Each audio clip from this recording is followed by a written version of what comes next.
It's hard to be humble. Some say that I'm egotistical. Hell, I don't even know what that means. So I'm caught. It has something to do with the way I fill out my excellent hunting genes. My mossy oak. How's that? All right, go ahead. I thought it was never going to stop. Don't cut that out. I'm not going to cut that out. You cut that out. Cut that out. Ah, what a vexation that I have today. First, we're going to start with the tree saddle. I thought it was the deer dander I was smelling. Probably is. Got a bad case of vexation. So the tree saddle is a great idea if you're a mountaineer or a lineman. I don't know if I can grasp the concept of it, and the reason that we bring this up is all I was trying to do was put on just my safety harness, my muddy safety harness. See this thing here that, you know, we strap ourselves into the tree, strap it on, have a go at it. And it could, I mean, it's a tangled mess to try and figure it out sometimes, try and put it on. That being said, back in the day, you know, you didn't have nothing. But then you came out with the safety strap on. I had a rope. I remember one time I bought a rope and just tied it around my waist and tied it around the tree. You should have tied it around your neck. Hindsight's 20/20, of course. If I'd have slipped and fell, I'd have just been dangling there. Cut me loose! Cut me loose! Help me! So anyways, then we move up to the safety strap, which was just like you loop it through around your waist, and then it's got a dangler, and then you hook the dangler up to the tree. Yep. And you got to strap around the tree. So the tree's got a strap on, you got a strap on, and there's a dangler. Got a problem. Anyways, so that was okay. I went with that.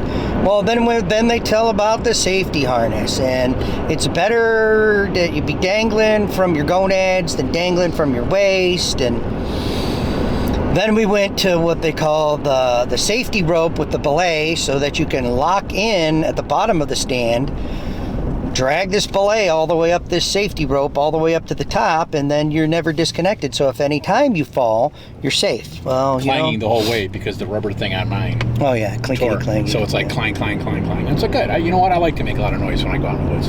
So anyways,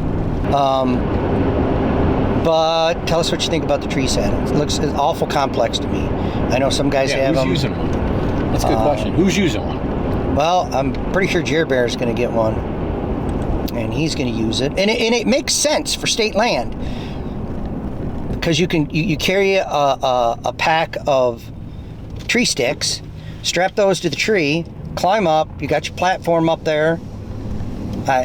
Look it up. Look at it. Tree sticks. Yeah. Platform. Yeah. Tree storage, backpack, bow. Your harness, your bow. Nothing to it.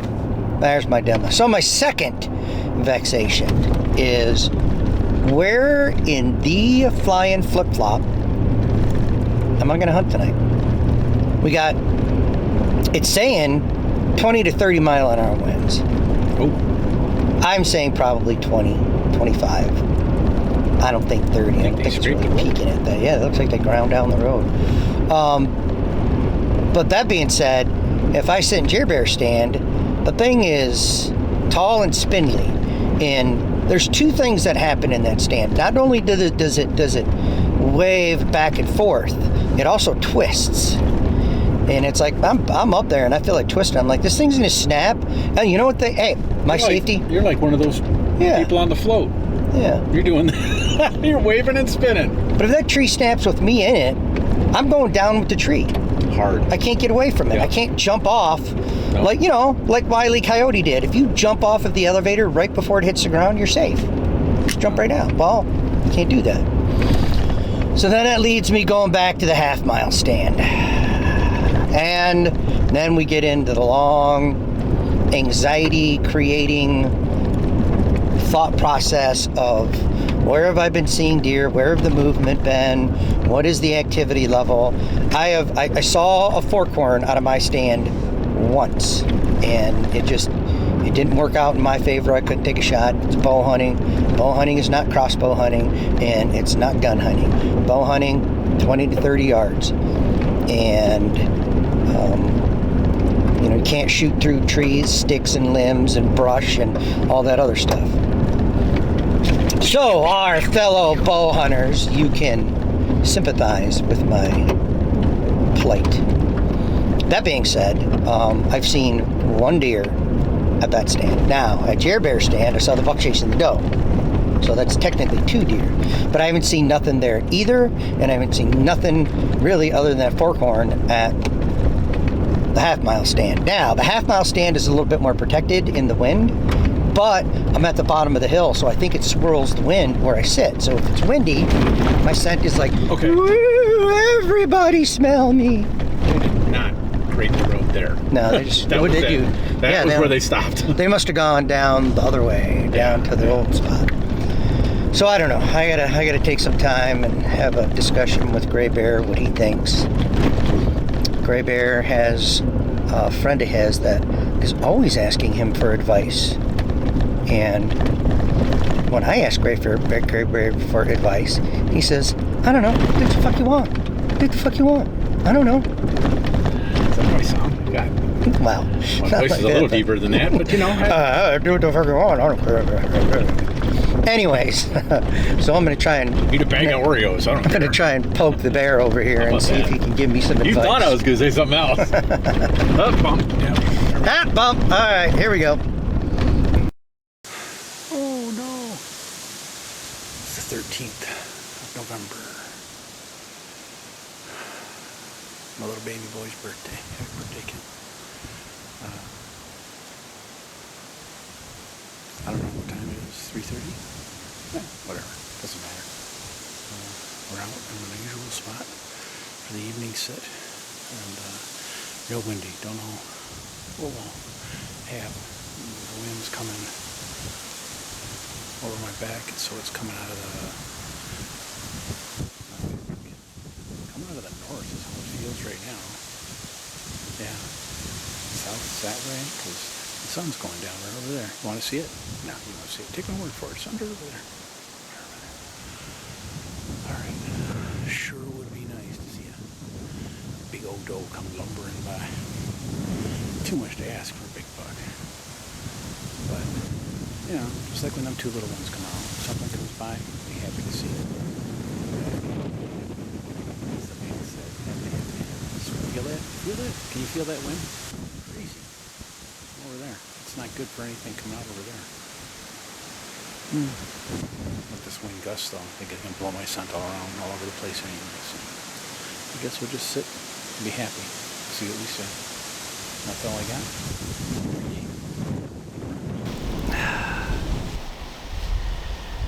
November 13th. And another day of not seeing anything, hearing anything. Every day it's us against the deer. And they always get us. And we don't get them. Last 10 minutes of our bow camp.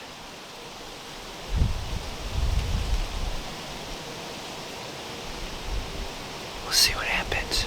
Color yellow. Well, there, Gray Bear has another loss for the Nomad Outdoors team. And we're going to hope that Nomad Outdoors team gets a good rest here before the next period, before the 3rd period. We come out here for the gun season, and maybe we'll have a little bit more luck. That's all I got. It'll take me about 48 hours. Opening day is less than 48, 36 hours away. I don't know. 6 o'clock at night, 12 hours, 20, 24, 30, 36 hours away probably from opening day of gun season. We'll see what gun season brings. It brings you south. It brings me here. Yep, I gotta go back and gotta figure out if I'm gonna try to venture out into the woods. Sending me down to the farm team. Way early. And work on my shot. If I'm gonna go out the way earlies in the morning and try to get a jump on everybody and be sitting in my tree while they're coming out, or Just wait till 10 a.m. and then go out? I'll tell you what, there's these young kids that are out there. I don't know if you're going to beat them out into the woods. Yeah, probably out there sleeping in their stands. But usually I got the little red light on my backpack and then a red light on my front. But I'll be going full-born flashlight mode going out in the woods during gun season. Good to play it safe. It's good to play it safe. I don't care about a deer that much. Don't want to take one in the flank. Well, I won't take one anywhere. You know, there's no doubt that the rut is on. Them bucks are definitely chasing them does, but I just got that feeling, you know, we've been talking about this for a while, and they're forced into going nocturnal early because the hunting season starts so early. By the time gun season gets here, and you know, the influx of, you know, crossbow hunters into the woods, more people in the woods, more boots on the ground, more deer getting the idea that something ain't right, so they just say, hey, you know what? We're just gonna go. We're just gonna move at night. How's that sound? I think what you hit on, the main thing is that it's the people in the woods. It's not the vehicles. I started thinking about that out there, and there's quads and cars and trucks up and down these roads all summer long. In the fall, you know, like they've been seeing vehicles rap up the 50-inch, up and down the road, just the side by sides and quads and whatnot. So I don't think it's the vehicle traffic that probably is doing much to them at all. However, old stinky feet stomping around out in the woods, that's what's gonna set them back. If we've said it once, we said it 100 times. You know, you've got, you know, basically the middle of September hunting season opens, and it's kind of a free-for-all for the most part. And you know, they just, you know, there's people in the woods from September 15th on, and I think there's more people in the woods during the archery season, which is, you know, something that I think is changing the deer patterns here. You know, and then the deer camps get out there earlier. You know, there's a lot of deer, you know, that one deer camp's been out there, and there's been somebody in that deer camp one way or the other for the last couple of weeks. And no different than us being up here, you know, it's no different, you know, cabin, camper, it doesn't make a difference, but, you know, them camps are out there in the woods, and them deer are gonna, you know, avoid those areas, so it may push them, you know, to, you know, different patterns. I don't have any answers. Yeah. Keep playing the game. Keep playing the game. Can't win if you don't play. There it is. You know what we say now? Hit that music!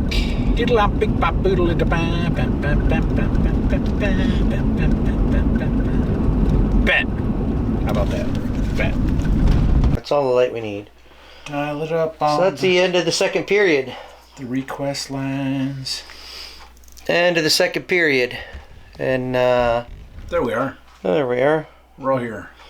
We're gonna have to come back here after the chaos of opening day of gun season. Yeah. And bang it out. Yep.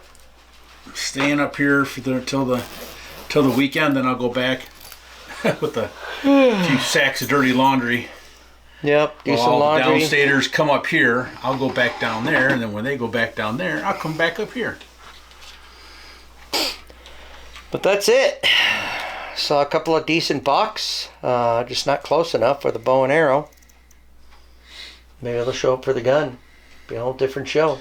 Whole different show. A lot of other people out there. A lot of vehicles. A lot of people stomping around. I don't know. I don't. Last year I saw, you know, some does and button buck chasing around while I was sitting with my butt in the snow. I don't know what this year will be. Oh, gonna be a warm one too. Yeah. There's not gonna be any snow. They're not even talking for cold temps for a little while. Yeah. Oh, you just want to get on camera. Yeah. She's whining because she's not on camera. Rope. What's that? Come here. Come here. Oh, there. What's this? What's Dad doing? What's he doing over there? There you go. All right. Camera and everything. All right. Well, that's it. End of the second period, and we'll move on. A little bit of a break here. A little bit of We'll get the Zamboni out, let her make a round. Yeah, guys. We'll get back on the ice. Shave the ice down and we'll get back out there.